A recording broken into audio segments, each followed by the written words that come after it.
경제 전문 심층 팟캐스트 이렇다 32회가 돌아왔습니다. 안녕하세요. 저는 숭이고요. 날씨가 정말 추워요. 네, 아침 저녁으로 저는 패딩도 입었어요. 이제 겨울을 이제 준비해야 될 때. 네. 네, 겨울을 준비해야 됩니다. 청취자 여러분들도 모두 건강에 유의하고 계시겠죠? 네. 오늘도 역시 세 분의 남성들이 나오셨습니다. 특별히 남성이라고 하는 이유가 있는 이유가 거죠? 있어요. 네. 어쨌든 인사부터 해주시죠. 안녕하세요, 찬이쌤입니다. 몸이 계절을 안다는 그런 말이 있는데 저는 이제 가을 바람 이렇게 불어오면 입술이 신호를 보내요. 입술이 터요. 그래서 막 갈라지기도 하고. 그래서 저는 립밤을 사갖고 여기저기 막 갖다 놔요. 방에도 두고, 욕실에도 두고, 사무실에도 두고, 가방에도 두고 뭐 이런 식으로요. 뭐 어떤 제품 쓰세요? 특정 상품 얘기해도 되나? 근데 저는 사실 진짜 여러 가지 써봤는데 뉴트로 어쩌고 저쩌고 하는 그 립 모이스처 매니저 있죠? 광고하는 줄 압니다. 요게 제일 좋아요. 이게 순전히 개인 경험이니까 광고 아니고요. 그냥 참고만 하세요. 네네. 뉴 땡땡땡땡. 뉴 땡땡땡. 네. 아직 유리아 땡을 안 좋아하시는구나. 그게 더 좋은데. 아, 유리아 땡땡도 있어요? 네네, 유리아 땡 있어요. 네. 알았습니다. 네. 그다음에 유프로님. 예, 안녕하세요. 유프로 인사드립니다. 예, 요즘은 더웠던 때가 얼마 안 됐는데 맞아요. 갑자기 추워지니까 옷을 어떻게 입어야 되는지 많이 헷갈려요. 우리가 늙을수록 세월이 빨리 가는 것 같아요. 서글퍼. 네, 슈퍼바이저입니다. 모든 게 예방이 제일 중요한 것 같습니다. 뭐 립밤도 예방이라고 할 수 있을 거고요. 옷을 챙겨 입는 거, 뭐 더우면 잠깐 벗어도 되잖아요. 들고 다녀도 되는 거고. 근데 그거보다 훨씬 중요한 건 모두들 독감 예방 접종하시기 바랍니다. 네. 큰 문제 많다던데 또 어때요, 전문가 입장에서는? 일단 맞고 봐요. 그래요? 저는 맞고 그 봐요. 문제는 없나요? 아니 문제가 있어서 일단 독감이 너무 힘들어서 저는. 나중에 아픈 다음에 약 먹지 말고 아프기 전에 예방 접종하는 게 좋을 것 같습니다. 네. 오늘은 벌써 32회 시간인데요. 짠. 제목이 난 진짜 이제는 제목 더럽게 어려워. 아니 시간의 재분배와 젠더 평등입니다. 이것 중에 시간 빼놓고 나머지는 다 어려워. 그래, 나 어렵네요. 평등은 좀 쉽지 않나? 평등은 좋은 말이니까요. 그렇죠. 하다 이제는 이제 이런 것까지 하는데 오늘은 이제 제목부터 이해하고 좀 시작해 봐야겠어요. 찬희 쌤 제목이 뭐? 제목 설명부터 해야 됩니까? 자, 시간의 재분배와 젠더 평등.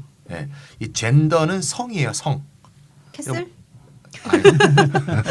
옛날에는 섹스라 그랬죠. 근데 섹스가 좀 이제 좀 생물학적 개념일 뿐만 아니라 차별적인 어떤 그런 뉘앙스가 많이 담겨 있기 때문에 최근에 이제 사회학적 문화적인 성 개념으로 젠더라는 개념을 많이 쓰죠. 또 굉장히 포괄적인 의미로 쓸 수 있죠. 이제 LGBT 문제도 함께 거론할 수 있는 것이고 뭐 섹슈얼리티하고도 연결될 수 있고 어쨌건 그냥 우리나라 말로는 성이라고 할 수밖에 없어요. 그래서 성역학이라고 말하는 성역학이라고 할 수도 있고요. 제목을 정리해 보면 그래서 인간에게 똑같이 주어져 있는 것처럼 보이는 24시간이 그 사람에 따라서 또는 성에 따라서 불평등하게 배분돼 있다. 그래서 이거를 다시 평등하게 재분배해야 된다. 이게 이제 오늘의 주제가 되겠습니다. 굉장히 생소해요. 왜냐하면 사실 누구에게나 24시간은 같은 것이다. 뭐 이런 게 누구에게나 시간은 공평하다. 뭐 이런 게 보통 사람들의 생각이잖아요. 그러니까 그러면 뭐 쉽게 말하면 젠더에 따라서 불평등하다는 말은 남성과 여성의 하루가 같은 하루가 아니다. 뭐 이런 말씀이신가 봐요. 그렇죠. 그렇게 말씀하시니까 매우 쉽네요. 뭐 누구나 하루는 24시간 맞죠. 양적 크기로 다 24시간입니다. 그러니까 하루는 모든 사람한테 동일하게 주어지는 거죠. 근데 이게 자연적 크기로 24시간이라는 거고요. 물리적인 크기로요. 근데 실제 시간이 물리적 크기만 아니라 사회적 크기이기도 하죠. 사회적 크기다. 그렇죠. 뭔 말이냐 하면 이 24시간을 모두가 제멋대로 개별할 동에 분배해서 난 24시간 내내 잠만 자겠다 또는 24시간 내내 뭐 책만 보겠다 이렇게 할 수가 없다는 거예요. 시간을 어떻게 분배할 것인가는 사회적 조건에 달려 있죠. 그러니까 시간의 분배가 사회적 조건에 의존한다. 예를 들면 어떤 건가요? 뭐 예를 한번 들어봅시다. 출산, 육아, 교육 이런 영역들 보통 이 재생산 영역, 사회 재생산, 인구 재생산 영역 영어로 reproduction이죠. 그렇죠. 계속 인구를 재생산하는 거니까. 맞습니다. 단순히 뭐 낳는 것뿐만 아니라 키우는 것까지 포함해서 그래야지 인류는 계속 재생산되니까. 근데 이 재생산 영역의 공공 서비스가 잘 돼 있다고 가정을 해봅시다. 근데 서비스 질도 높아요. 음. 그러면 개인이 더 많은 시간을 뭐 돌봄 노동이라든지 육아 가사에 쓰지 않고 문화활동에 여가 시간을 쓸 수 있겠죠. 색소폰도 불고 네. 시도 읽고. 그러니까 여가 시간의 네. 분배가 달라지는 겁니다. 아 그렇네요. 그리고 뭐 같은 공공 서비스 수준이라 그래도 이 가족 관계 속에 개별적인 처지가 다르면은 문화 활동에 쓸 수 있는 시간이 좀 달라지겠죠. 아 그렇죠. 네. 뭐 예를 들어 애가 있다. 네. 육아 부담 지고 있잖아요. 그럼 나 혼자 산다. 1인 가구. 음. 분명히 시간 분배가 다를 겁니다. 맞아요. 그리고 또 이 육아 부담을 누가 그러니까 성별로 나와서 누가 뭐 배타적으로 혼자만 지고 있는 경우 여자가 혼자 다 지고 있까요. 맞돌봄이 아니라 네. 뭐 이럴 경우에는 또 분배가 좀 달라질 겁니다. 그렇죠. 일하고 돌아와도 그 시간이 자기 시간이 아니죠. 네. 그러니까 이 무슨 얘기냐면은 사회적 조건 그리고 나아가서는 성별 분업 구조가 여가 시간 불평등을 만들어낸다는 거죠. 아 이게 성별 분업이 역시 사회적 조건이라고 말할 수 있죠. 맞습니다. 그러니까 우리가 마음대로 시간을 나눠 쓸 수 있는 게 아니고 24시간 다 공평하지만 어떤 사람한테는 여가 시간이 굉장히 길고 어떤 사람한테는 거의 잠자는 시간을 확보하기도 힘들 정도로 짧고 이런 불평등이 생기는 거죠. 여기에 성별 분업이 큰 작용을 하는데 그 구체적인 형태가 발전된 사회하고 미발전된 사회, 공공 서비스가 잘 돼 있는 사회하고 아닌 사회가 다를 거고요. 또 그 사회의 발전 수준에 따라 완전히 다르지 않겠습니까? 뭐 이런 얘기를 오늘 좀 다뤄볼까 하는 거죠. 여가의 크기뿐만 아니라 그러니까 양뿐만 아니라 질도 사회적 조건에 의존하는 것 같아요. 그렇죠. 예. 아, 중요한 얘기. 여러 가지 이제 자기가 자기 생활을 보내려고 할 때 그걸 누릴 수 있는 조건이 보장이 돼 있어야 된단 말이죠. 맞습니다. 공연을 보러 가려고 하는데 공연장이 없으면 아 맞아요. 뭐 갈 수가 없는 거죠. 사회적 조건이네요. 그리고 자기의 뭐 경제적 여력도 되어야 된다는 문제도 그렇죠. 있고요. 음. 예, 그런 면에서는 뭐 시간의 분배는 사회적 조건에 또 달려 있다고 말할 수 있겠습니다. 그러니까 맘먹은 대로 꼭 그 접근할 수 있는 게 아니니까 예. 그러네요. 그러니까 뭐 시간의 양과 질이 자연적인 게 아니라 사회적인 것이다. 다시 한번 생각해 볼 만한 부분인 것 같아요. 그러네요. 그럼 본격적으로 이제 사회적 시간 분배가 어떻게 그 젠더에 따라서 불평등하게 이루어지고 있는지 살펴봐야겠는데요. 찬 선생님 그 성별 분업이란 말은 결국 이제 남성은 이제 가장 역할, 여성은 이제 전업주부 역할, 뭐 이렇게 이런 식의 어떻게 보면 이제 성 역할의 관념이 오랫동안 존재해 왔잖아요. 맞아요. 그게 그럼 젠더 불평등의 시작인가 싶은데요. 맞습니다. 예. 이 성별 분업이야말로 이제 사회적인 시간을 어떻게 분배하느냐 이런 걸 결정하는 가장 중요한 조건 중에 하나인데 네. 이제 성별 분업이 어떻게 이루어져 왔는가 역사를 한번 이제 쭉 더듬어 보는 게 필요할 것 같습니다. 자본주의적인 이제 성별 분업의 최초의 형태는 이건 이제 좀 어려운 말로 네. 남성 생계 부양자 모델이라고 하는데요. 네. 생계 부양자 이거 부양자. 한국말로 하니까 좀 어렵죠. 네. 영어로 하면 이제 브레드 위너예요. 빵. 빵을 벌어온다. 네. 윈이 벌다 얻다 그런 뜻이거든요. 브레드 위너 빵 벌어온다. 승리하다가 아니라요? 네, 윈이 윈. 승리하다는 뜻이 있고 얻다는 뜻이 있어요. 빵 사실 벌어오는 같은 거예요. 전쟁에서 이기면 전리품을 얻잖아요. 그러니까 이거 번역도요 이렇게 한문화할 게 아니라 남자가 빵 벌어오는 밥 모델. 벌어오는 그치? 우리나라 남자가 모델. 밥 벌어오는 모델. 아 좋다. 그렇게 합시다. 아 그렇게 합시다. 메일 브레드 위너 마로. 네, 남자가 밥 벌어오는 모델. 네. 이게 성별 분화의 최초 형태죠. 남자가 돈을 벌어오고 여자는 그걸로 살림을 하고 이게 자본주의 성별 분화의 시작이다 이거죠. 그래서 이제 임금은 남자의 노동력, 생산에 참여한 남자의 노동력에 대해서 지불되는 것이고 여성의 집에서 하는 노동, 좀 어려운 말로 하면 재생산 노동이라고 하겠죠. 남자는 생산 노동, 여자는 재생산 노동. 그러니까 남자는 임금 노동, 여자는 돌봄 노동. 이렇게 보시죠. 그거는 보상하지 않죠. 여자가 집에서 하는 일은 누구도 임금도 주지 않고 보상을 안 하는 거죠. 그래서 이거는 이제 막스식으로 얘기하면 부불 노동이죠. 아 자꾸 어려운 얘기하지 마세요. 아, 지불하지 않는? 지불되지 않는 노동. 지불되지 않는? 일을 했는데 누구도 돈을 주지 않는 노동. 이렇게 된 거죠. 여성이 담당하는 무상의 이런 재생산 노동이 없이는 남자가 밥 벌어오는 모델이 지속될 수 없었던 겁니다. 그러니까 이제 여성은 가사 노동으로 쫙쫙 빨리고 남성은 이제 임금 노동으로 쫙쫙 빨리고 예, 서로 양쪽에서 이렇게 빨리고 있는 거죠. 그러면서 또 남자는 또 집에 와서 그걸 막 화풀이하고 바깥에 쌓였던 거. 여자는 또 풀 데가 없으니까 고향에 걷어차고 뭐 이런 모델이었던 거죠. 아까 제가 이제 임금이란 게 남자의 생산 노동에 대해서 임금이 주어졌다 이렇게 말을 했는데 근데 이제 남자만 먹고 사는 임금을 주면 안 되잖아요. 왜? 남자한테 준 임금 갖고 가족이 먹고 살아야 되니까 그래서 사실상 이 모델에서는 임금의 크기란 게 가족 전체, 가구 전체의 재생산에 필요한 크기로 주어야 했습니다. 그래서 사실상 남성 노동력에 대해서 지불하는 거지만 그 크기는 가족 임금을 받았다는 거죠. 안 그러면 가족이 먹고 살지 못하니까. 맞습니다. 그렇죠. 예. 그래서 가족 임금을 주어야 노동자 계급이 재생산이 되는 거죠. 사실 그렇다면 이제 그 임금 안에는 여성의 그 가사 노동에 대한 대가도 포함이 돼 있는. 그렇죠. 부분이 되는 거죠. 그렇게 볼 수는 있죠. 환산은 되지 않지만 네네. 문제는 이 임금이 이제 네. 가족 임금의 성격을 갖는 게 분명한데 네. 문제는 그 처분권이 전적으로 남자에게 속한 거죠. 음. 내가 벌어온 거야 이렇게 되는 거죠. 그러면 여자는 결국 남자한테 경제적으로 노예 상태에 처하게 되는 불가피한 거죠. 그래서 남자가 밥 벌어오는 모델, 즉 남성 생계 부양자 모델은 결국 성별 불평등으로 귀결될 수밖에 없는 거죠. 네. 그리고 우리가 그런 건 이제 우리 부모님 세대에서 진짜 많이 봤죠. 그렇죠. 근데 이 불평등은 이제 경제적 의미에서 이제 가처분 소득 불평등만 끝나는 게 아니고요. 남성은 어떻게 돼요? 그러면 사회적 시간이 노동 시간하는 게 있고 집에 와서 쉬는 시간이 있는 거죠. 그렇죠. 네, 남성의 시간은 노동 시간과 여가 시간으로 분배가 돼요. 네. 근데 여성은 사회적 시간 자체가 없어요. 사회적 시간을 살지 않는 거예요. 그러니까 집 시간만 사는 거죠. 가사 시간, 가정 시간. 그래서 여성은 사회적 노동을 하는 것으로 평가되지 않기 때문에 사회적 시간 자체가 없었던 거고요. 근데 사실 아까도 우리가 좀 얘기했지만 근데 본질적으로 보면 이 여성의 이 가사 노동, 돌봄 노동이 없었다면 단 한순간도 생산 노동이 유지가 안 됐을 거란 말입니다. 사회 자체가 유지가 안 됐음에도 불구하고 여성의 시간은 사적인 영역, 가족의 영역 이런 거로 치부되었던 것. 이게 이제 자본주의 성별분배의 최초의 역사라고 볼 수 있습니다. 맞아요. 우리 부모님 세대에 딱 맞는 얘기 같은데 네, 맞습니다. 요즘엔 약간 달라졌지만 가사 노동에 대한 어떤 가치가 전혀 고려되지 않았을 때 맞습니다. 그러니까 집에서 바깥일하고 돌아오신 아버지는 집에 오면 TV 보고 쉬시고 엄마는 끝없이 집안일 막 전혀하고 또 설거지하고 막 그래도 나중에는 집에서 놀면서 뭐 했냐 뭐 그렇죠. 이런 욕을 괜히 꼬투리 하나 딱 그렇죠. 잡아갖고 여기 왜 이렇게 들어? 네, 맞아요. 집에서 놀면서 뭐 한 거야? 네, 애가 그렇죠. 공부라도 못하면 도대체 집에서 뭐 한 거야? 애가 막 이런 그런 학원 정도에 뭐 하는 거야? 이렇게 되는 거죠. 예. 그러니까 이제 근데 지금 같은 경우는 이런 남성 생계 부양자 모델, 그러니까 그 남자가 밥 벌어오는 모델이 지속되고 있다고 볼 수 없잖아요. 지속되지 않잖아요. 그렇죠. 그렇죠. 어떻게 보면. 그러니까 또 더군다나 여성의 사회적 진출 이런 게 확대되면서 이 모델이 지속됐다고 볼 수는 없을 것 같은데 유프로님 어떻게 생각하세요? 이게 지배적인 형태인 게 아직은 그런 것 같아요. 아직은 남성이 밥 벌어오는. 밥 벌어 오는 일을 주로 하는 가정들이 더 많긴 한데요. 네. 서구의 기준으로 보면 2차 대전 이후부터는 그 남자만 노동하는 가정들이 점차 축소되기 시작했습니다. 그러니까 우리 뭐 경험 속에서 다 아는 거죠.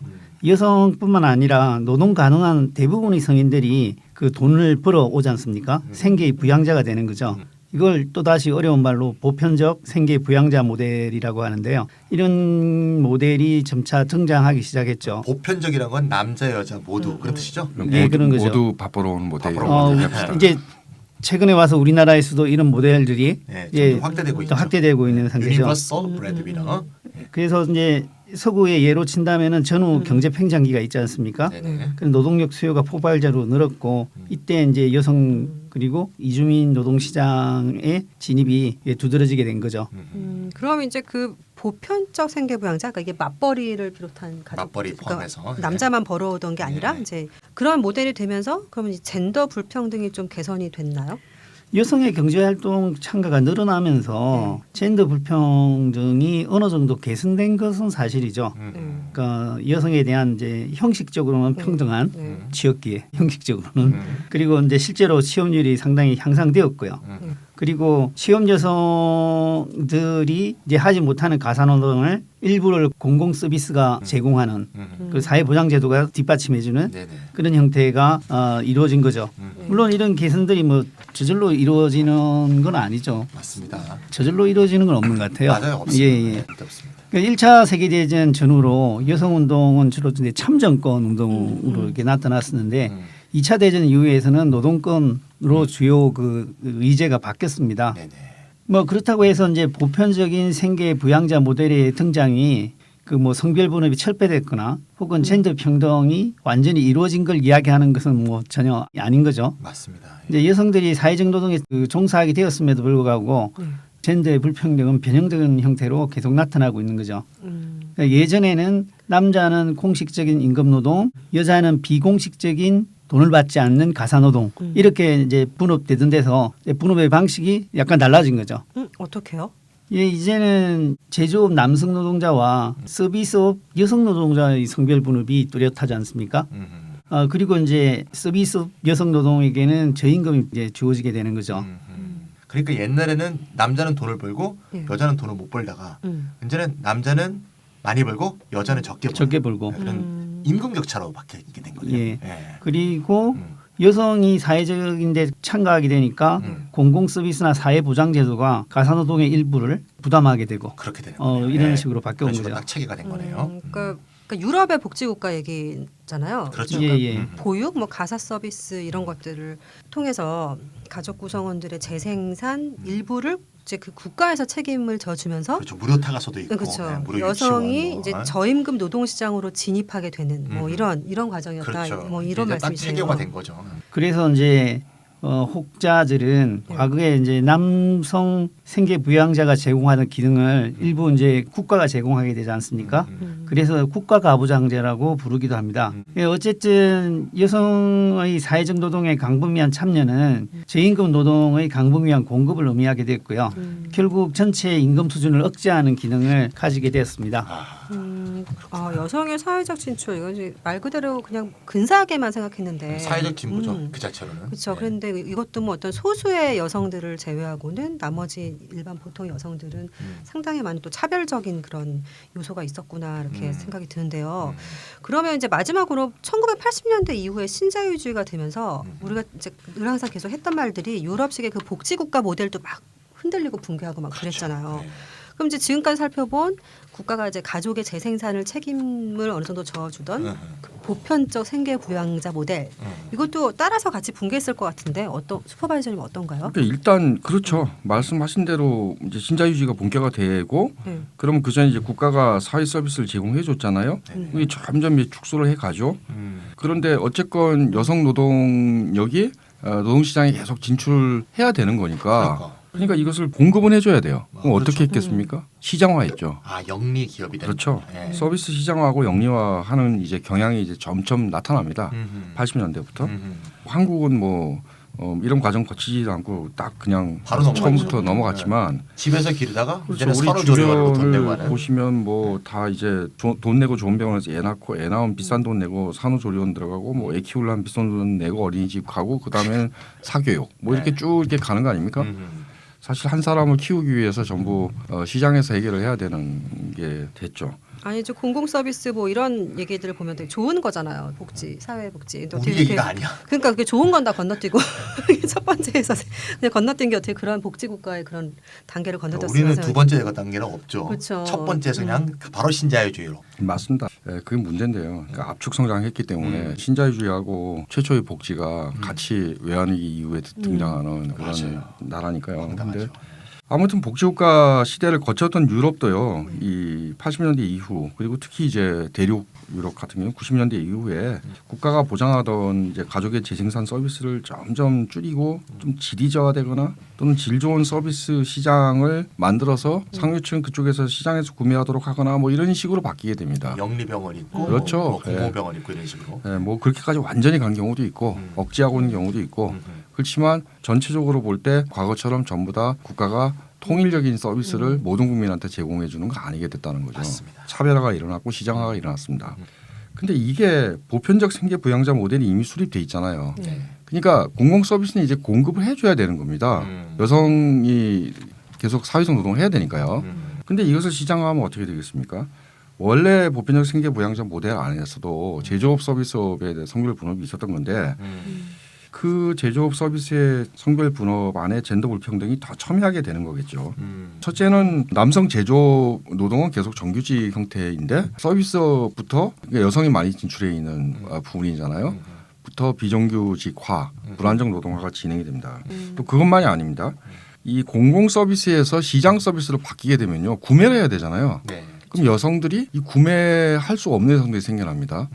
근데 그런 여성들이 그렇다고 해서 완전히 또 돈을 안 벌면 또 안 되는 처지가 되죠. 그래서 시간제 일자리가 생겨납니다. 그러니까 여성 시간제 노동, 파트타이머. 그러니까 남성 풀타임, 여성 파트타임. 이게 네덜란드가 제일 심한데요.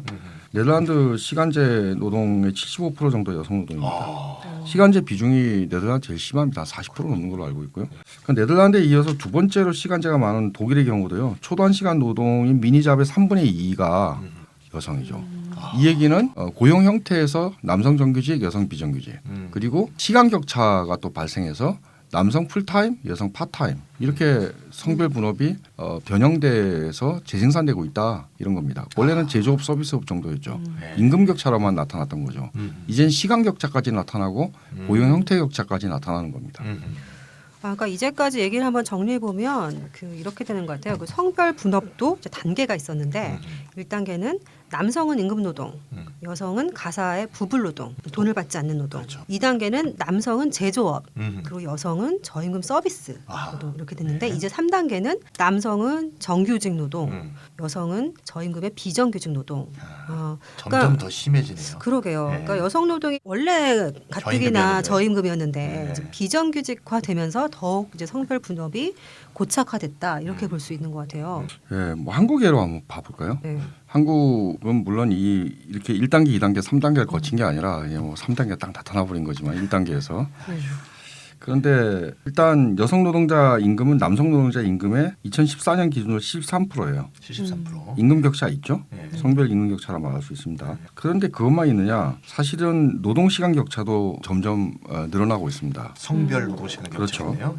그러니까 월 14.2시간의 성별 노동 시간 격차가 존재합니다. 그럼 남성이 더 일한다는 더 거죠? 일하죠. 그렇죠. 이 14.2가 정규직이니까. 뭔가를 중요하게 생각하셔야 돼요. 14.2는 남성 인구 전체 대 여성 인구 전체가 아닙니다.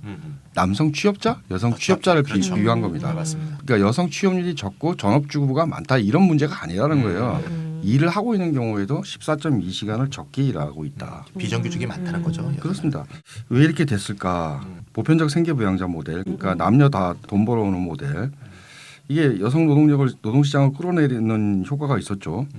그런데 이 가사와 육아 등 재생산에서 여성 부담 완전히 없앨 수는 없어요. 부모가 해야 될 역할이 있는 거죠. 그리고 가사와 양육 문제에서 국가나 시장의 사회 서비스가 완전히 대체할 수 없는 영역이 있기 때문에 이것을 여성이 전적으로 부담하지 않았을까. 전적으로 여성이 이것을 부담하는 상황은 별로 변하지 않지 않았느냐라는 겁니다. 그러니까 쉽게 말해서 여성이 이제 마트 같은 데서 일을 해서 파트타이머라서 돌아오면 어린이집 들려서 이제 맡겨놓은 애를 이제 찾아서 그렇죠. 집에 와서는 또 밥 짓고 빨래하고 이제 그런 상황이 된다는 얘기네요. 그러니까 전일제 근무하기가 좀 어려워지는 거죠. 여자 입장에서는. 네, 노동시장 변화가 있고요. 그럼 비정규직이 계속 양산되는 추세였다라는 거고, 또 여성의 가사노동 부담이 완전히 없어질 수는 없다라는 거였고요. 그런 구조에서 여성의 전일제 근무가 어렵게 됐고요. 그렇죠. 못하죠. 이게 이제 선진 서구의 얘기입니다. 그래서 네덜란드 모델이 나타났던 건데 또 한편으로 계속 사회복지도 시장화되는 추세이기 때문에 육아를 위한 헌금은 더욱 필요하게 됩니다. 그러니까 더 많은 여성 취업률은 올라가죠. 그런데 시간제로 취업률이 올라가는, 그리고 남성 전일제, 여성 시간제, 시계 성별 분업이 나타나는. 그러니까 전일제 근무를 하기는 어려운데 그렇죠. 돈은 또 필요하고. 그러니까 노동시장으로 유입이 되면 결국 시간제 일에 자꾸 갈 수밖에 없는 거고. 이런 식으로 이제 되는 그렇죠. 거예요. 그리고 국가와 기업도 거기에 대해 시그널을 줬던 거고요. 그렇죠. 네덜란드 정부가 한국의 박근혜 정부도 3년 전에 시그널을 줬었죠. 여성 시간제 확대하자고. 그렇죠. 아무튼 노동시장의 변화, 그다음에 사실상 보편적 생계부양자 모델이라 그러지만 여성이 질 수밖에 없는 이 육아 부담, 즉 이중 부담이 있다는 거하고 사회복지 서비스의 시장화, 이 3박자가 아주 맞아떨어지면서 여성의 이중 부담이 고착화되었다. 옛날에는 이중 부담이 아니었잖아요. 그냥 육아를 전적으로 책임지는 거였잖아요. 근데 이제는 공식노동도 좀 수행하고 육아의 일부도 좀 수행하고 공식노동을 수행한 걸로 국가가 제공해 주는 게 아니라 시장에서 서비스 사는 방식으로 그렇게 된 거죠. 그러니까 슈퍼바이저님이 지금 이제 신자유주의 시대의 이제 성별 분업에 대해서 잘 말씀해 주셨는데 굉장히 비참해진 것 같아요. 그러니까 신자유 시대에는 이제 특히 유럽적 기준에서 볼 때 과거 복지 국가에서 국가가 담당하던 공공 서비스를 시장에서 이제 매매해야 되는 걸로 바뀐 거 아니에요? 그렇죠. 네. 그렇게 되니까 근데 이 매매해야 되는 이 공공 서비스, 사회 서비스는 필수제잖아요. 가족을 애를 교육을 시켜야 되고 애를 맡겨야 되고 애가 먹어야 되고 뭐 이런 것들 아니에요? 그렇죠. 근데 왜 이게 소비가 대량 생산 대량 소비가 안 되면 실제로 가족 재생산도 안 되고 또 한편에서는 여성 노동력을 사회에 끌어낼 수도 없죠. 예. 그러니까 이 사회 서비스가 없으면 가족의 재생산도 안 되고 여성의 사회적 노동도 이루어질 수 없는 그런 의미에서 필수제라는 거죠. 근데 말이죠. 이때 저임금 비정규직 여성 노동자를 포함해서 이런 사회 서비스를 받으려고 한다고 하는 관점에서 한번 생각해 봅시다. 그럼 예를 들면 유치원에 애를 보낸다든가 타가소에 보낸다든가 이럴 때 그게 너무 비싸면 많은 사람이 구매할 수가 없잖아요. 즉 그 서비스 가격이 싸게 공급이 된단 말입니다. 그러면 그 예를 들면 유치원비가 싸려면 타가소비가 싸려면 어떻게 하겠어요? 그 유치원과 타가소에서 일하는 사람의 임금을 많이 줄 수가 없죠. 결국 좀 어려운 말로 하면 사회 서비스가 낮은 가격에 제공이 되려면 그 사회 서비스에 일하는 노동자의 임금이 저임금이 될 수밖에 없다는 거죠. 와, 그러니까 이제 여성이 돈을 안 벌고는 못 빼게 있는 사회인데 음. 또 많이는 벌면 안 되는 사회라는 그렇죠. 소리잖아요. 그렇죠. 그 서비스직에서 타가소나 유치원 가면 다 여자가 일하고 있잖아요. 그렇죠. 어린이집에서 일하는 네. 그 이제 어린이집 선생님들 뭐 이런 거 보면 여성 노동자의 임금이 굉장히 저임금이에요. 네, 저임금을 줘야 그 사회 서비스가 싸지는 거죠. 그걸 많이 주면은 좀 전에 말씀 잘하신 것 같아. 일하지 않으면은 애를 유치원에 못 보내는데 그 버는 돈이 작아질 수밖에 없는 그걸 보내려면 이게 무슨 악순환이에요 이걸. 그러게요. 완전히 그냥 우리가 꾀인 거죠 사실. 물론 이제 이론적으로 이렇게 생각할 수 있어요. 고기에서 일하는 사람의 임금은 높이자. 중요한 일을 하니까 이렇게 생각할 수 있어요. 그런데 그렇게 되려면 그렇죠. 이 사회 서비스를 사는 사람이 그 사람들만 사는 게 아니잖아요. 그렇죠. 전 노동계급이 다 그걸 사야 되는데 그럼 전체적인 임금 수준이 올라가야 되거든요. 그럼 그렇게 된다는 거는 신자유주의 성별 분업의 근본 전략과 배치되죠. 신자유주의 성별 분업의 근본 전략이 뭐예요? 여자를 저임금으로 노동시장에서 끌어내고 전체적인 노동소득 분배율을 하락시키려는 그 전략하고 딱 배치되는 거죠. 그러니까 신자유주의 모델에 근거하면 여성 노동자한테 많은 임금을 줄 수가 없는 거예요. 근본적으로. 그러니까 이걸 이제 역사적으로 보면 과거에 이제 포드주의가 있었잖아요. 네. 포드주의 때도 대량 생산, 대량 소비라는 말을 많이 썼는데 이거하고는 이제 정반대인 거죠. 역사적으로 좀 아시는지 모르겠지만 포드가 이제 포드 자동차를 만든 사람이죠. 1914년에 하루 아침에 자기 공장의 노동자의 임금을 동종업계 평균 2배로 올렸어요. 왜요? 약 빨았나? 난리가 났어요 그때. 그래갖고. 네. 그래서 이 사람의 생각은 뭔가 하면 매우 심오한 거예요. 더 많이 팔라. 네, 더 많이 팔아야 되니까. 그럼 누가 사야 돼? 노동자가 사. 노동자가 사야 될 거 아니에요. 돈 많은 사람은 이미 다 샀어. 그럼 노동자가 자동차를 구입할 수가 없다면, 즉 대량 소비할 수 없다면 자동차 공장이 대량 생산할 수가 없는 거죠. 따라서 자동차를 구매할 만큼의 돈을 줘야, 즉 고임금을 줘야 자동차를 더 많이 팔 수 있는 거죠. 이런 참 심대한 사상이 있었다는 걸 나중에 이제 깨닫게 되는 거죠. 그 유명한 말이 있어요. 자동차가 자동차를 구매하는 것은 아니다. 훌륭하다. 근데 말이죠. 지금도 신자유주의 시대의 모토는 똑같아요. 대량 생산, 대량 소비야. 근데 포드주의와 정반대인 거죠. 모두 저임금이 돼야. 그러니까 유치원에서 일하는 사람도 저임금을 받고. 그렇죠? 저임금이 전 사회적으로 돼야 이게 돌아가는 된 거야.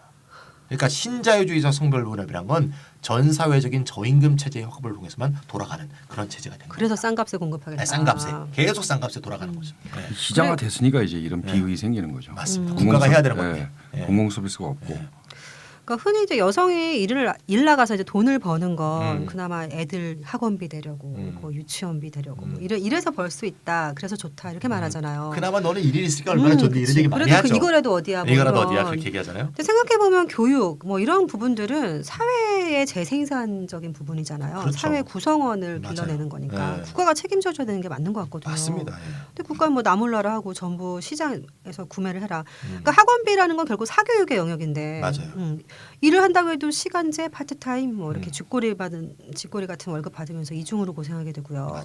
근데 문제는 막상 이렇게 벌어도 그 재생산 비용이 충당이 안 돼요. 충당이 안 돼요. 과거에는 남자만 이제 돈을 벌어올 때 오히려 뭐 그렇게 벌어도 뭐 우리 이제 선배나 어머니 세대 때는 애들을 3명 낳고 4명 낳고 또 길렀잖아요. 그렇죠. 네. 근데 지금은 남녀 다 맞벌이를 해도 그러니까 아이를 한 명 낳는 것도 막 벌벌 떨고 못 낳는 경우가 그렇죠. 많거든요. 뭐 애 한 명 대학까지 보내는데 뭐 몇 억이 든다 이런 말 하는 거 보면 이제 무섭기도 하고. 그러니까 결국 사실 남자 환자 벌다가 남자 여자 같이 벌면 더 살기 그쵸, 좋아졌어야 그쵸. 되는데 더 맞아요. 살기가 힘들고 애 낳기가 더 힘들어진 거죠. 그렇죠. 결국 신자유주의. 네. 그렇죠. 그게 이제 신자유주의 성별 분업이 가져온 가장 심각한 문제다 할 수 있을 것 같은데요. 바로 사회 재생산의 위기인 거죠. 그렇죠. 그러니까 저임금과 가사노동의 이중구에 이제 시달리지 않습니까 여성들이. 그러니 내 버티기 위해서 선택하는 것이 뭔가 하면 불가피하게 선택하는 거죠. 네. 출산의 해피인 거죠. 그렇죠. 이제까지는 우리가 출산율 저하에 대해서 또 잘못된 이제 통념은 여성 잡지의 오르락내리락 그 소위 골드미스들이 몇 명이나 되겠어요. 사회적 지위가 높아져가지고 네. 이제 출산을 회피하는 것으로 생각하게끔 하는 그런 0.01%도 안 될 그런 거예요. 통념들이 없어요. 있는데 사실은 신자유주의적 성별분업화에서 생존을 위해서 여성들이 내리는 불가피한 선택이 예, 출산 회피인 것이고 그것 때문에 사회적으로 인구 증가에 직면하게 된 거죠. 그리고 이제 사회 재생산의 위기는 양뿐만 아니라 질에서도 나타나는데 의료 서비스나 교육 서비스가 시장화되지 않습니까? 시장화되면서 결국 노동력의 질의 저하를 일으킵니다. 이제 의료 수비와 교육 서비스에서도 대량 생산, 대량 소비 체제가 가용되려면은 낮은 임금과 저렴한 서비스가 유지돼야 한단 말이죠. 그래서 이러한 저렴한 사회 구성의 질, 노동력의 질을 지속적으로 하락시키는 결과를 낳습니다. 이와 같은 위기는 사회 재생산 능력의 서비스를 공공조여서 국가가 공급하지 않고 시장에 맡겼기 때문에 일어나는 일이라고 생각합니다. 그렇죠. 교육만 해도 이제 학교가 옛날 학교가 아니잖아요. 그렇죠. 중고등학교에 보면은 또 저임금의 그 기간제 교사 많고요. 계약직 교사들. 그리고 대학 역시 마찬가지로 저임금의 시간 강사 정말 많거든요. 맞아요. 교육 서비스 질이 높다고 뭐 사실 높은지는 잘 모르겠지만 그런 것들은 또 가격이 비싸요. 자사고, 특목고, 의대약대, 무슨 각종 학원, 공무원의 학원. 뭐 미트, 디트, 피트. 완전 시장 원리가 작동하게 됐잖아요. 예, 근데 여기서 약간 다른 이야기를 하나 보태고 싶은 게 있는데요. 네. 그 사회 서비스가 시장화되면서 나타나는 문제가 노동 통제의 문제가 제기된다고 생각을 해요. 그러니까 이제 서비스 상품은 그 서비스 상품을 제공하는 사람과 노동자가 떨어질 수가 없지 않습니까? 그러네요. 그렇죠. 네. 그러니까 생산자와 생산물이 구별이 안 되는 거죠. 그렇기 때문에 품질을 통제하기 위해서는 네. 노동을 통제해야 된다는 말이죠. 그렇죠. 즉 서비스 생산에 합리하는 오직 생산자에 대한 노동 통제로 나타나게 된다라는 거죠. 그러니까 최근에 한국에서도 여성 노동자 용모 규정이 문제가 된 적이 있지 않습니까? 화장은 이렇게 해라. 뭐 서비스업에서 주로. 예, 서비스에서 그런 이야기 네. 나타나는 게 되는 거죠. 그래서 여성의 재생산 노동, 가사 노동이 가족 안에서 그림자 노동으로 수행될 때보다 사회 서비스가 시장화된 영역에서는 젠더의 불평등이 더 치밀하고 노골적으로 나타나고 있다라고 할 수 있겠습니다. 그러니까 이제 서비스 그 자체가 아니라 서비스를 제공하는 그 노동자들의 외모나 그렇죠. 뭐 어떤 서비스 질을 그 노동자를 통해서 그게 사실 구별이 안 되잖아요. 그렇죠. 서비스 업종에서는 웃어야 되고 그쵸. 뭐 화장 이렇게 해야 되고 뭐 치마를 이렇게 입어야 되고부터 해서 완전 우리나라는 그게 또 극대화돼 있잖아요. 맞아요. 그러니까 그럼 이제 문제를 진단했으니까 이제 우리가 한탄만 할 게 아니라 문제를 좀 해결해야 될 텐데 좀 어떻게 해야 될까요? 열받아요 막. 네네. 일단 그러면 뭐 시각이 변해야 되나? 뭐 시대는 21세기 자본주의 신자유주의 시대 이제 극점에 다다랐는데 또 어떻게 보면 우리나라는 아직까지 가부장제적인 요소가 굉장히 강하잖아요. 슈퍼바이저님 어떻게 생각하세요? 네, 그렇죠. 물론 의식적 잔재들이 있죠. 우리가 압축 성장했고요. 그러니까 유교 전통으로 물려받은 전통적 가부장 의식도 있고요. 그리고 또 뭐 파시즘 시기를 거쳤고, 그리고 여전히 군대 문화가 많이 민주화됐다 그러지만 여전히 군대 문화 군사적 계급 의식, 이런 게 있죠. 그러니까 이게 굉장히 왜곡된 성의식으로 나타나고 여성 혐오도 나타나고 뭐 그런 거 아니겠어요? 그리고 뭐 사회와 가정 안에서도 의식적인 이런 잔재들이 작용을 할 거고, 그러니까 수많은 젠더 평등을 가로막는 수많은 장벽들이 있다고 봅니다. 다 없애야 되는 거죠. 그런 건 없어져야죠. 이 점에서 갈 길이 굉장히 멀죠. 물론 뭐 일정한 자각들, 변화의 조짐들이 보이는 것도 뭐 사실이기도 합니다. 어쨌건 좀 각성된 젊은 세대의 부부들을 보면요, 우리 부모 세대들의 전통적 가부장제는 이미 무너져 있는 거 아닌가라는 생각을 많이 하게 되죠. 그런데 이제 가부장제라고 이렇게 말씀하셔서 그런데요. 사실 모든 이 젠더 불평등 문제를 가부장제 이렇게 돌리는 거는 굉장히 환원주의적이라고 생각합니다. 예를 들어 뭐 수많은 노동 문제가 있잖아요. 모든 노동 문제를 계급 문제다 이렇게 얘기하는 게 환원주의적이고 앵무새 같은 얘기인 것처럼 그러니까 구체적으로 뭐가 문제인지를 현실의 구체성을 드러내야 되는 거죠. 근데 가부장제라 말해버리고 나면은 뭐 가부장제액은 사실은 뭐 농업 사회 이래로 구석기회로 있었던 거니까 구체적인 이 현실의 문제가 드러나지 않는다는 거죠. 아까 우리가 성별 분업도 세 단계로 나눠서 설명했잖아요. 최초의 남성 생계부양자 모델, 그다음에 보편적 생계부양자 모델 플러스 공공서비스, 그다음에 보편적 생계부양자 모델 플러스 시장화된 서비스, 이렇게 세 단계로 이제 설명을 한 건데, 그래서 그냥 가부장제로 다 환원할 게 아니라 사회 구조적인 문제를 좀 따져봐야 될 것 같아요. 그럼 이제 젠더 불평등을 야기 혹은 이제 조장하는 사회적 구조적 문제를 해결할 수 있는 어떤 그런 얘기들을 해봐야 되는데, 저는요 그런 생각했어요. 그 사실은 그 여성의 가사와 육아 노동에 사회가 임금을 줘야 된다. 그런 모델을 전하는 어떨까 싶거든요. 어떤가요, 부회장님? 네, 뭐 그런 얘기를 하는 사람들도 실제 있었고요.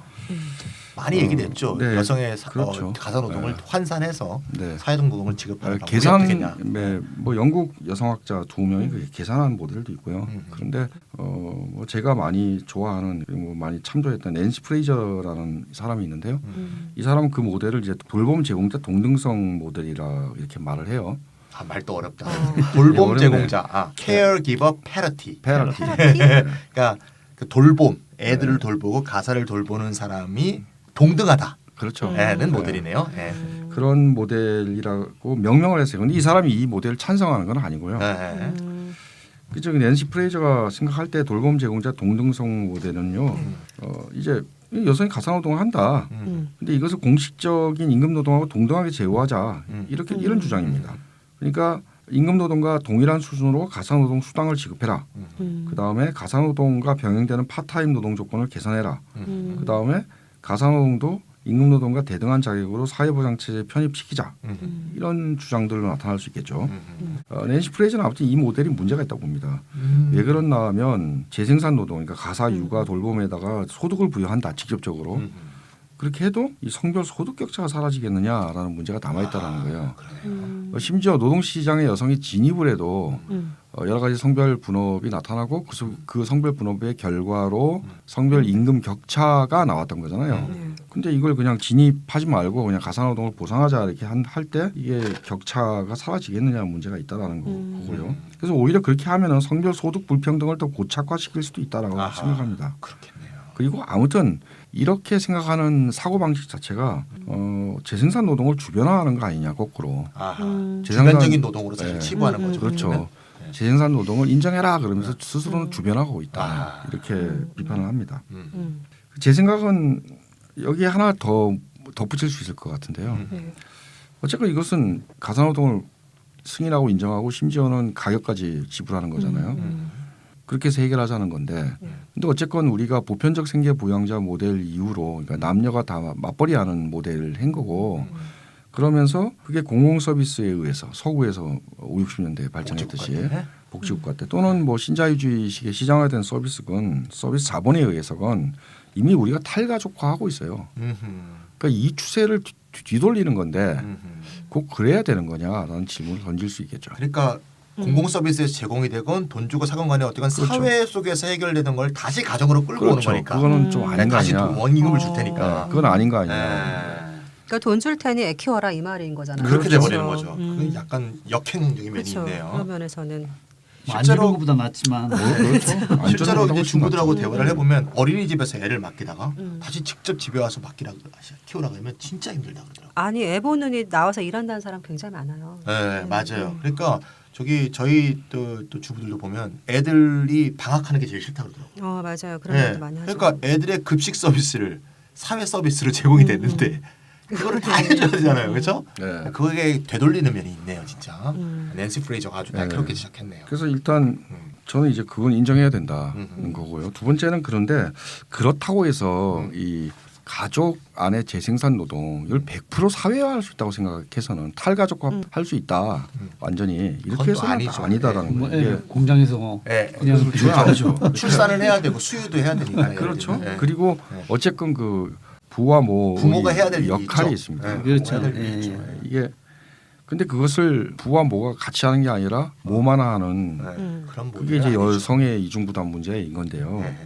이걸 해결하면 되는 거 아니냐는 거예요, 거꾸로. 가능한 한 탈가족화하자, 사회가 부담하자. 그런데 정말 가족이 부담할 수밖에 없는 문제가 있다 그러면은 어머니의 이중부담, 여성의 이중부담을 해결해야 된다. 그럼 해결의 해법을 찾는 게 답이 아니냐. 올바로 생각을 하면 그렇게 가야 되는 거 아니냐라고. 슈퍼바이저님은 이제 낸시 프레이저 얘기를 하셨는데 프레이저 입장은 이런 거예요.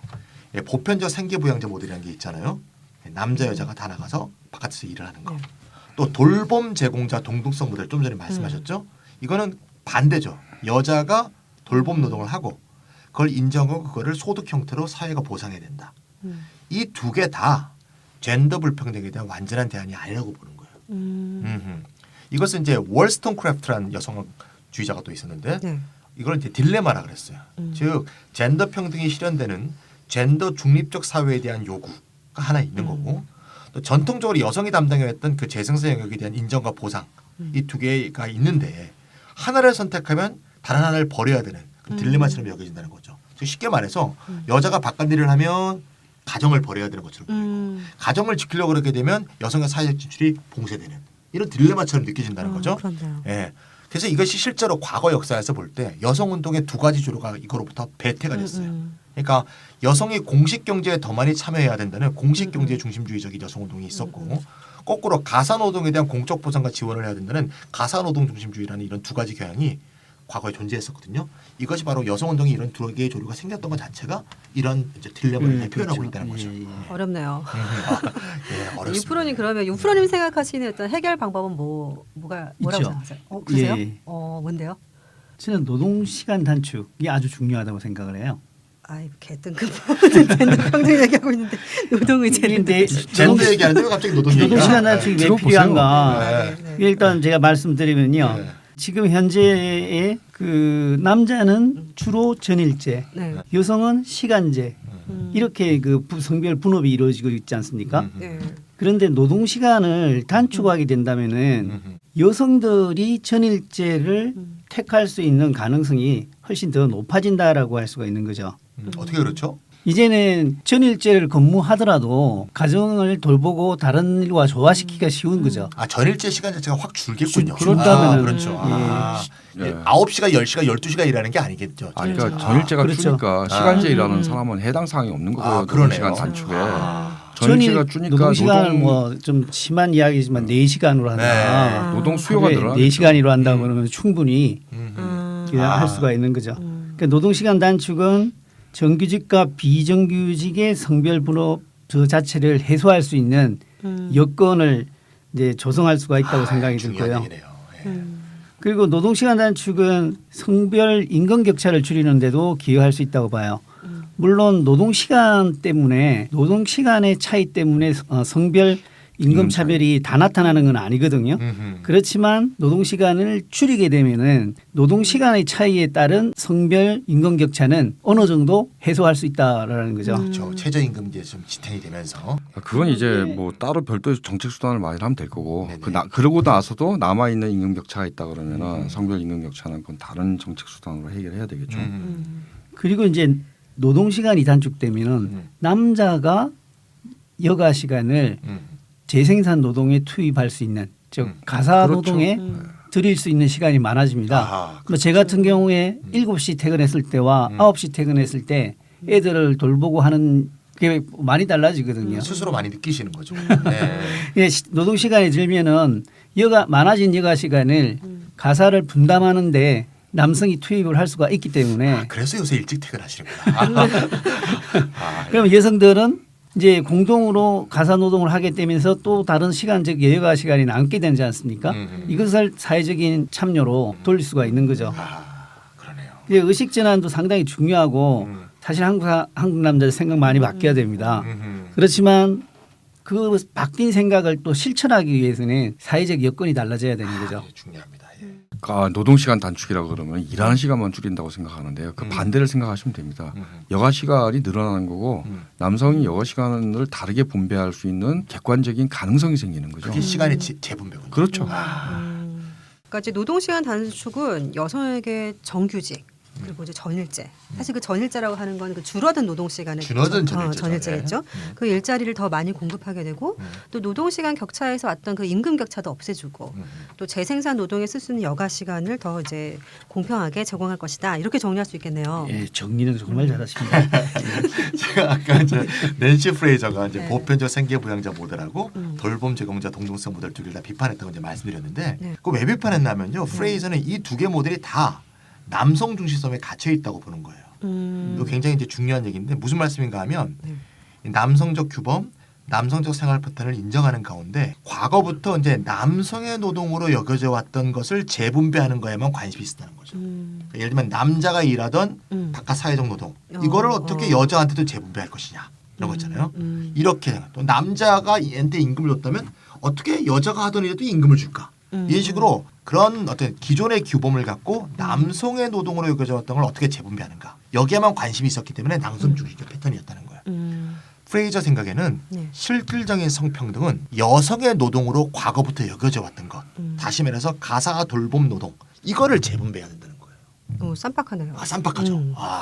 그래서 낸시 프레이저가 노동시간 단축을 강조합니다. 왜냐하면 여성의 원래 여성이 하던 노동, 돌봄 노동을 재분배하려면 남성이 노동시간 단축해야 되는 거죠.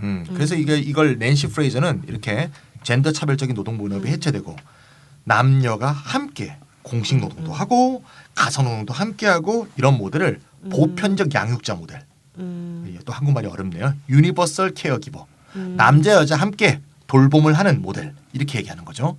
이때 이제 좀 전에 이제 슈퍼바이저님이 말씀했듯이 노동시간 단축이야말로 가장 중요한 전제 조건인 거예요. 의식 전환은 당연히 있어야 되는 거고. 예. 이게 돼야 이걸 위한 전제 조건이 된다는 거예요. 그러니까 실제로 조선업에서 일하는 노동자가 잔업하고 철회하고 돌아와서 뭘 돌봄 노동을 하겠어요. 안 되는 거 아니에요. 노동 시간을 줄여야 된다는 거죠. 그래서 맞돌봄을 가능케 하는 객관적 시간 조건의 변화, 시간의 재분배 이제 이게 핵심이란 거고요. 이제 이런 객관적 시간 조건의 변화는 이제 이미 봤듯이 성별 노동 분업이 철폐될 때 가능하고요. 그래서 노동 시간 단축해서 성별 분업을 허물고 성별 분업을 철폐한 다음에 시간의 재분배를 가져오고 그런 이제 물적 도대를 만들어서 남녀 모두를 보편적 양육자로 만드는 그런 식으로 나가야 된다. 이게 이제 프레이저의 생각이라고 볼 수 있습니다. 네, 찬희 쌤이 중요한 말씀 다 해주셔가지고 뭐 더 붙일까 싶은데 아무튼 보편적 양육자 모델의 함정의 핵심 뭔가 이거는 부모 평등하게 맞돌봄을 해라라는 규범적인 정의, 저스티스가 아닙니다 이게. 물론 규범적인 정의 중요하죠. 근데 이렇게 맞돌봄 문제로 협소하게 이해할 게 아니라 오히려 어떻게 맞돌봄이 가능한 조건을 시간 분배 조건을 만들어낼 건가 핵심인 거죠. 시간 조건을 만들자. 그러려 그러면은 노동시간 단축을 해야 되고 여성도 일하고 남성도 돌봄 노동을 하고 이렇게 하자라는 겁니다. 그러니까 이게 보편적 생계부양자 모델과 대립되는 게 아니라 거꾸로 보편적 양육자 모델이라는 게 모두가 부양자이자 양육자가 되자라는 거예요. 부양자가 그러니까 돈도 같이 벌어오고 애도 같이 돌보자라는 모델인 겁니다 이게. 그걸 보편적 양육자 모델이라고 한 거네요. 한 거죠. 근데 양육자 모델이라 그러니까 돈은 남자가 벌어오고 성별 분업은 뭐 딴 문제고 어떤 돌아와서 돌봄은 맞돌봄 하자라고 이해해서는 안 된다는 겁니다. 그러니까 성별 분업 철폐까지 다 포괄한. 그렇죠. 함께 일하는 것까지 다 포괄한 이런 식의 모델이라는 얘기죠. 그렇죠. 네. 시간 조건을 바꾸고 그래서 소득 조건도 바꾸자는 거고 남성이 양육자가 돼야 된다는 얘기는 거꾸로 여성도 생계부양자가 돼야 된다라는 얘기고요. 그래서 저는 오히려 이 모델 이름을 보편적 생계부양자 양육자 모델 이렇게 하는 게 낸시 프레이저가 만든 말을 좀 더 확대하자 이런 얘기군요. 네, 그래야 그 말의 의미에 맞게 보편적 생계부양자 양육자 모델. 그래야 책을 안 읽어본 사람도 알 수 있을 거 아니에요. 아까 맞아요. OECD 길어지래요 그런데. 맞아요. 네. 그러니까 우리나라 보면 OECD 국가 중에 노동 시간이 뭐 길기는 1, 2위 하잖아요. 맞아요. 그러니까 이런 2위입니다. 이런 상황에서 그 장시간 노동 시간에 이제 시달린 남성에게 가사 노동 분담해라 이렇게 말하면 사실 그거는 또 꼭 적절하지는 않은 것 같고 그 대신에 전체적인 노동 시간을 단축해서 같이 하자. 그러니까 이게 맞벌이와 맞돌봄 이런 것들이 모두 다 가능한 그런. 그게 좋겠네요. 보편적 맞벌이 맞돌봄 모델이라고 번역을 하면 좋을 것 같습니다. 야, 낸시 프레이저한테 연락을 하셔야 돼요. 살아 계시나요 이분? 네. 네, 연락 좀 해주세요. 네. 얼마 전에도 힐러리 클린턴에 대해서 비판을 했죠. 네네. 힐러리 클린턴에 대해서 여성운동 일부가 지지를 했는데 유리천장을 깼다라고 그건 말이 안 된다. 힐러리 클린턴의 여성주의에는 노동이 빠져 있다. 그러니까. 시간의 분배가 빠져 있다. 그건 부르주아적 여성 개념이죠. 사실 그렇게 따지면 우리나라도 여성 대통령인데요. 뭐. 아 그러네요. 그런 거를 연립천장에 그렇죠. 깨졌다고 생각하면 그렇죠. 정말 안 됩니다. 이거. 자. 시각 자체가 완전 잘못된 거죠. 네. 갑자기 흥분되네. 그 사람 얘기 왜 꺼내세요? 기분 나쁘게. 죄송합니다. 이제 젠더 평등의 객관적 조건, 그러니까 선행돼야 될 조건으로 우리가 노동시간 단축에 대해서 얘기를 했잖아요. 그럼 유프로님 또 뭐가 있을까요? 쌈박한 말씀을 계속 해주시는 것 같아요. 그리고 신자유주의 시대 때 복지가 축소되면서 공공 서비스가 줄어들고 있지 않습니까? 네네.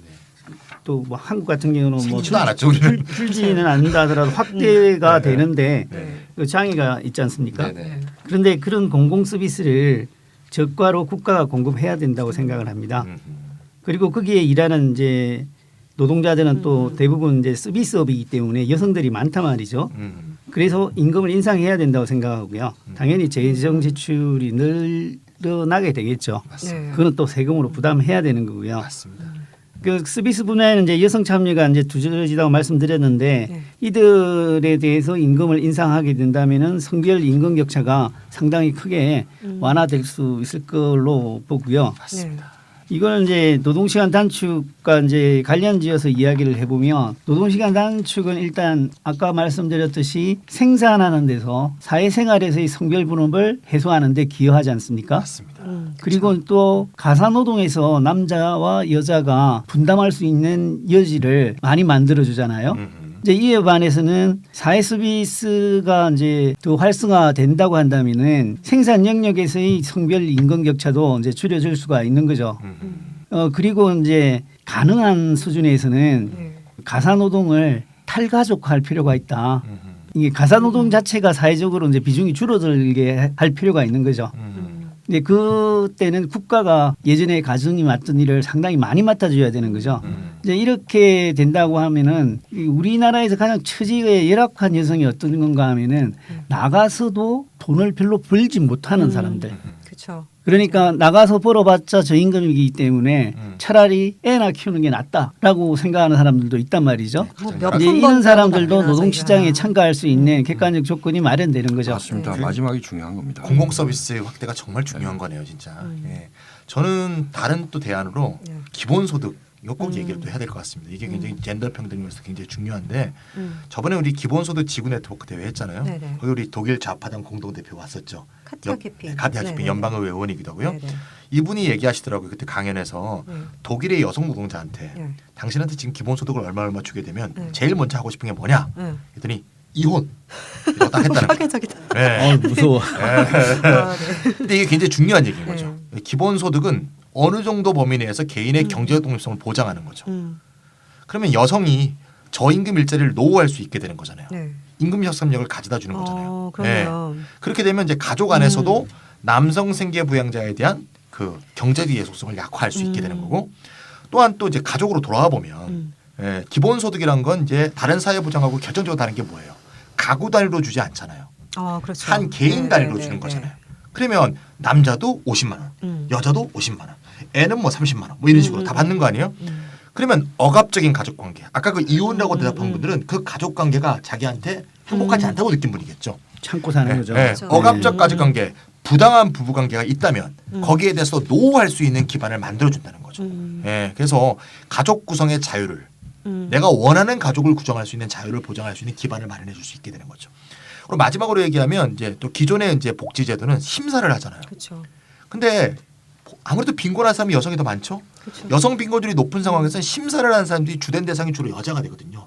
미국에 저번에 제가 EBS 어떤 화면을 보니까 여자들이 쭉 줄을 서가고 심사 받으려고 서 있는데 그 표정들이 노인 여성. 노인 여성은 특히 그러니까 내가 얼마나 비참하고 힘든 상황인지를 계속 자꾸 확인시켜주고 그렇죠. 너는 비참한 놈이야, 너는 증명을 해야 되는 루저야 거잖아요. 이렇게 하는 거죠. 그렇죠. 이런 징벌적이고 낙인적인 현행복지제도에서 여성이 벗어날 수 있게 해주는 거죠. 그래서 저는 이제 지금까지 좋은 말씀 많이 해주셨습니다. 그래서 지금 특히 유프로님이 중요한 말씀 많이 해주셨는데 첫 번째 노동시간 단축, 또 유프로님이 말씀해 주셨죠 공공서비스 확대.